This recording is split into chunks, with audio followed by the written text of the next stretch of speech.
In this video, we'll show a few options for reducing thatch, as well as getting your lawn to green up sooner in the springtime. We'll cover scalping and a couple other tips to set the groundwork for getting an amazing lawn this growing season. Let's get started. Late winter is a great time to begin preparing your lawn for fresh growth in the springtime. An excellent technique to get ahead of the game and to get your lawn to green up sooner is called scalping. Oh, I can do that.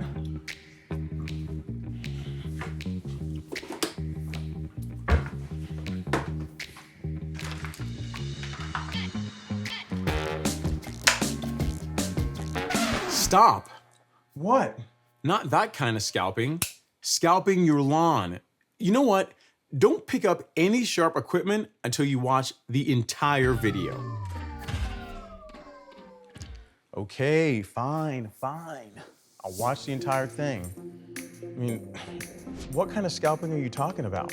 I'm talking about lawn scalping, which is the process of using your lawn mower to remove old grass from last season. It thins out the turf, allowing more heat and sunlight to reach the grass.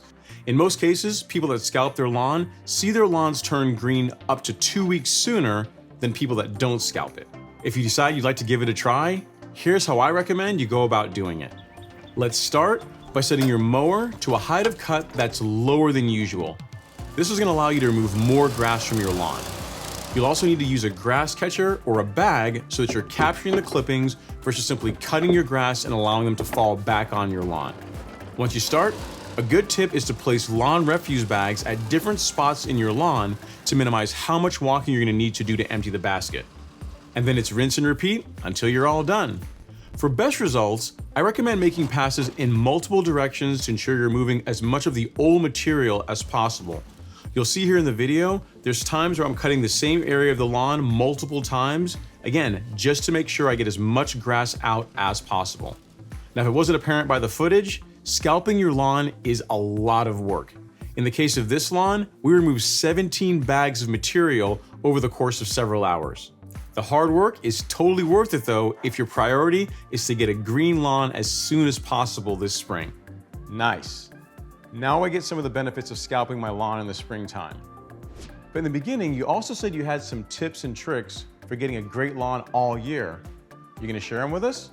But of course, if you haven't done a soil test this year, now would be a great time to do it. The soil test results for this lawn reveal that it could benefit from a light lime application, and now was a perfect time to do it. We applied a total of 200 pounds of lime, or just under 20 pounds per 1,000 square feet on this lawn. To ensure good coverage, we made several passes in multiple directions. Now, assuming your lawn needs it, applying lime after scalping is a great idea since it's not going to have any trouble getting past the grass and into the soil. This is a result of the grass being thinned out from the scalping process. If you haven't applied your pre-emergent, or you're also looking to apply a biostimulant like Essential G, now would also be an excellent time.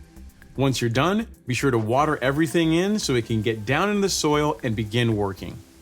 Well, there you have it, a quick and easy guide to scalping your lawn. If you're interested in learning how to choose the correct pre-emergent for your lawn, or want to learn more about the benefits of Essential G, take a look at either of the videos on your screen now. Thank you so much for watching. I'll see you in the next video.